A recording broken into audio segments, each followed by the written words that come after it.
It's the last 3 minutes of Halloween Stabby Stabby. Our hero is down on the floor. She is crawling. We pan up from Michael's feet, going up. We see a knife in his hand. He is slowly inching towards Lori. The lights dim. Thunder roars outside. And before you know it, we see a shadow.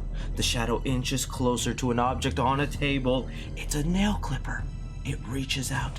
It grabs it. Fade to black. Cliffhanger for Halloween Ends.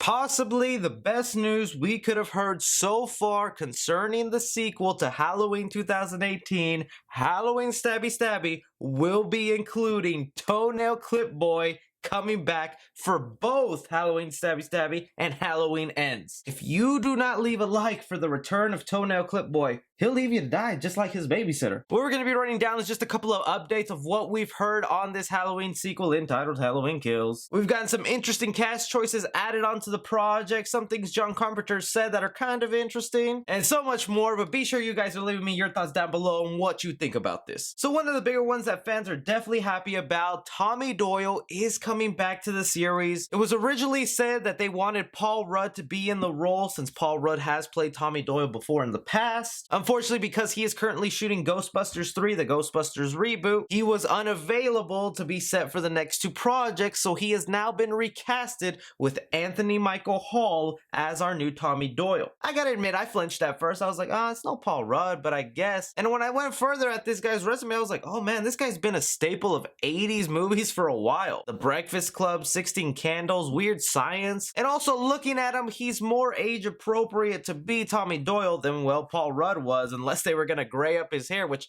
would have looked kind of funny. Not even that though, the fact that they're bringing in these characters that we didn't think all that much about would be coming back to the franchise. The little kid who was being babysat by Laurie Strode, Tommy Doyle, what is his life like? We saw what happened to Laurie and how one night with Michael changed her entire life to a wacko with a Home Alone trapped house. To someone much younger who's still a developing mind, how did that affect him? Because I also have to admit, looking at this actor, Anthony Michael Hall, the dude looks like a bruiser. He looks pretty brutal. I'd be kind of scared to be around him. I think they went with this tough guy casting choice because Tommy Doyle has some hidden dark secrets, and when he encounters Michael, the beast will come out and we'll get to see that fight go down. It'll be interesting to know if he makes it all the way to Halloween Ends or if it's just going to be a one-time confrontation where he doesn't make it out of in Halloween Kills. But nonetheless, cool that that character is coming back. Also, we know that John Carpenter is coming back to do the scores for both Halloween Kills and Halloween Ends. Super excited to hear what eerie, creepy music he comes up with. In a way, more excited for Halloween Ends because that is sort of the final chapter of Laurie Strode, and whatever music he comes up with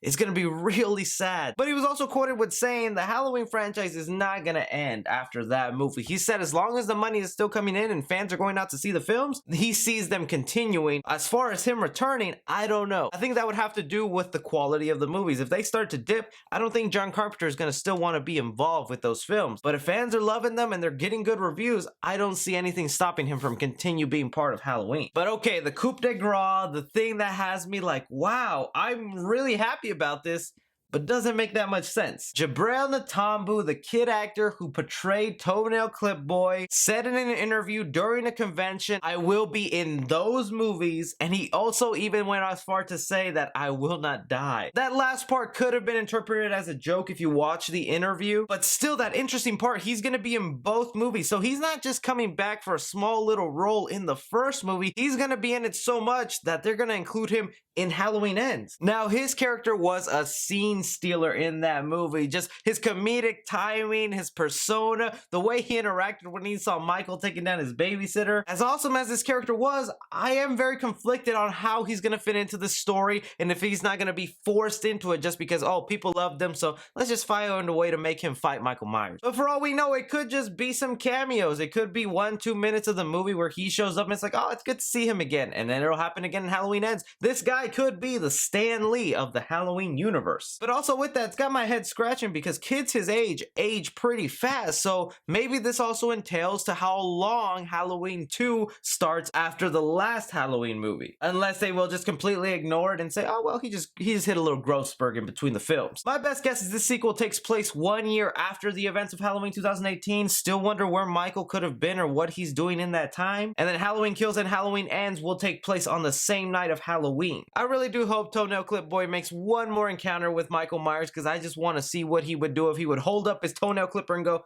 come at me, Michael. But you guys hear about this. Are you excited that Toenail Clip Boy is coming back? Also with the addition of Tommy Doyle and his casting. The movie's gonna start shooting anytime now, so we might start seeing pictures and further plot details. I'm super pumped about this. You guys have to be. Anything and everything, you guys go ahead and leave your thoughts down below. Be sure to like and subscribe. Follow me on Twitter at 3C Film Review. As always, I'm Chris.